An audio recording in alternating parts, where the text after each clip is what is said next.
It's been 6 months since I uploaded my first YouTube video, and today I'm going to show you my GoPro setup and settings that I use to create these videos. Let's get right into it.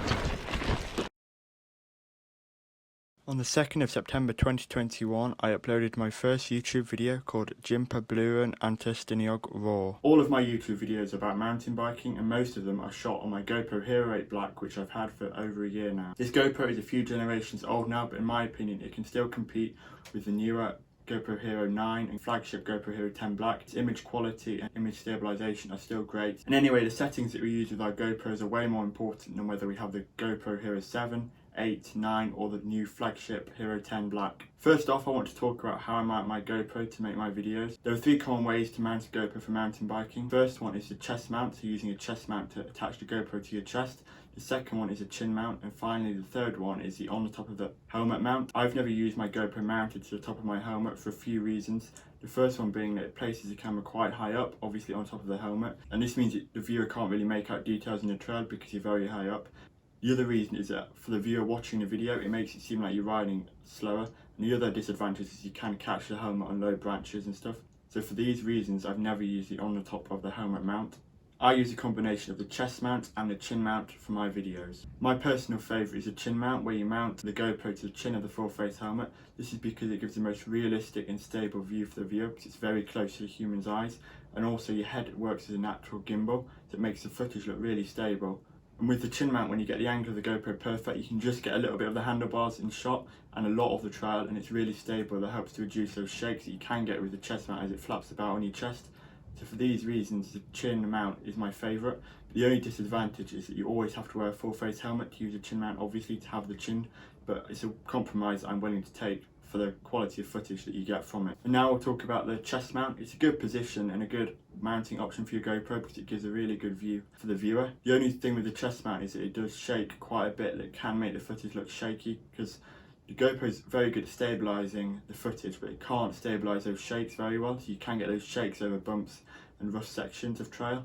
So I prefer not to use that, but I have used that in quite a few of my videos. The main reason being it means I can wear an open face helmet that's obviously more comfortable in summer, or just generally if you prefer to wear an open face. The chest mount can also look a bit low for the viewer because it's quite low down on your chest, so that can mean that you see a lot of the frame of the bike and not actually that much of the trail.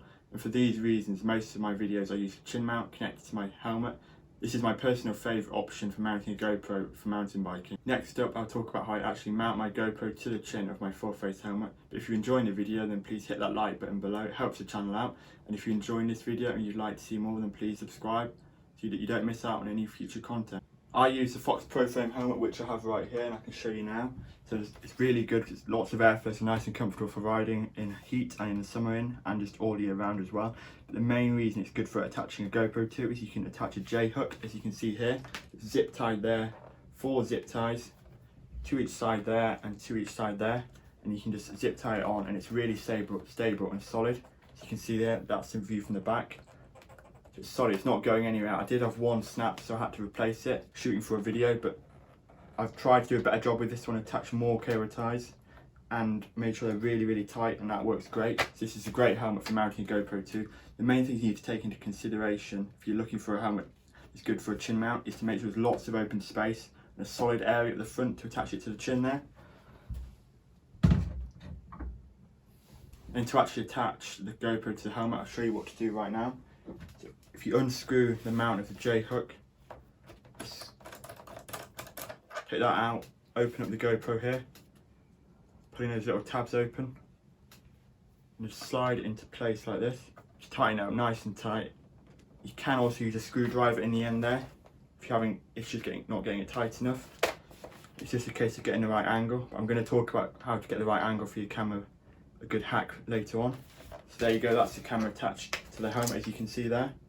So that's the camera mounted to my Fox Pro frame helmet. Next I want to talk about getting the best audio possible for your videos. There's a few good tips that I'll explain and show you how to do now. The first tip is to use some fake moustache cut into little pieces around the microphones on your GoPro. This really helps to cut down on wind noise and make the audio clear and crisp. The only thing with this hack is you have to be careful not to cover the microphones. You only want to put moustache around them in like a circle around the microphones rather than actually covering them, because then you'll obviously block audio from passing into the microphones that we don't want.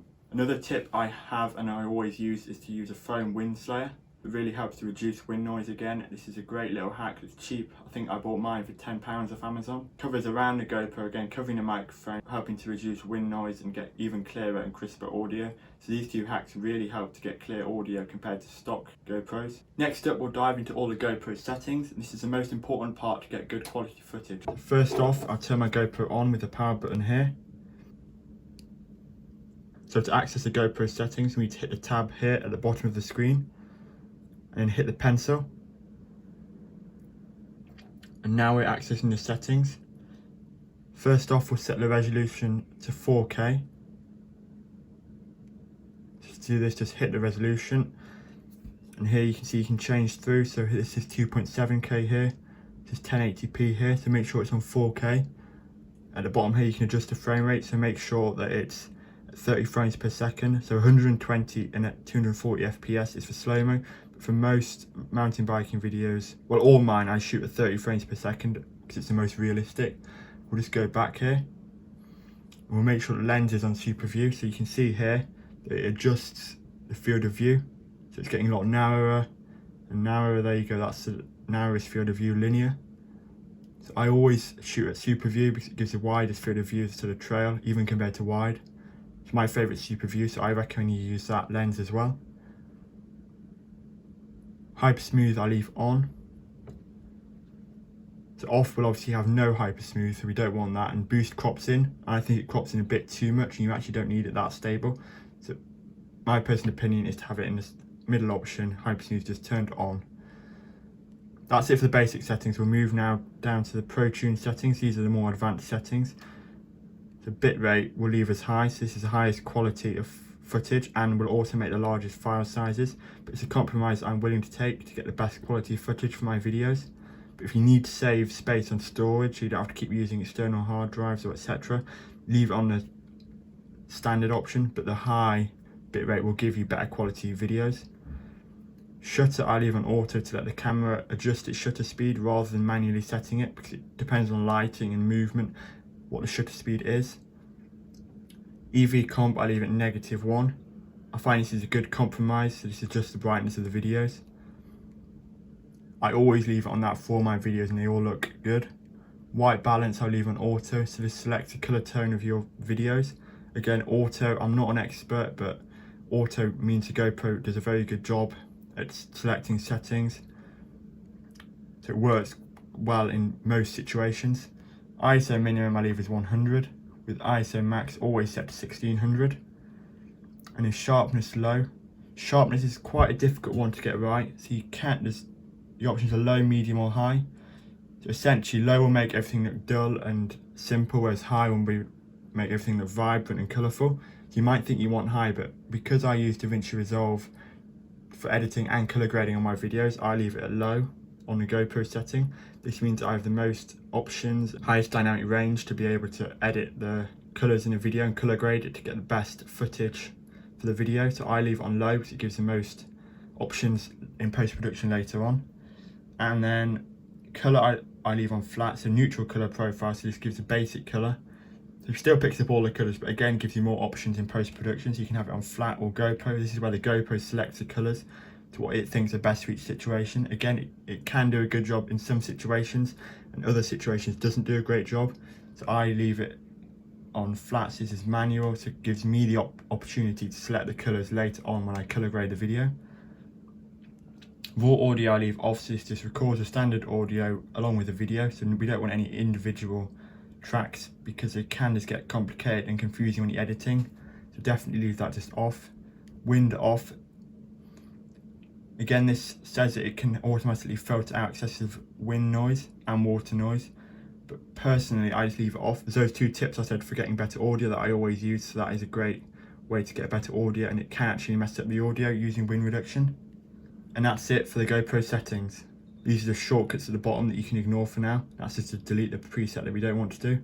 A helpful tip to help you get the correct camera angle with your GoPro is to experiment with it at different angles and whichever your mount of choice is, but then to scratch on the mount and the GoPro tabs at the top a little mark with a knife or something sharp, just so you can get the angle perfect every ride. It saves a lot of time and faffing each ride when you get the perfect angle for your videos.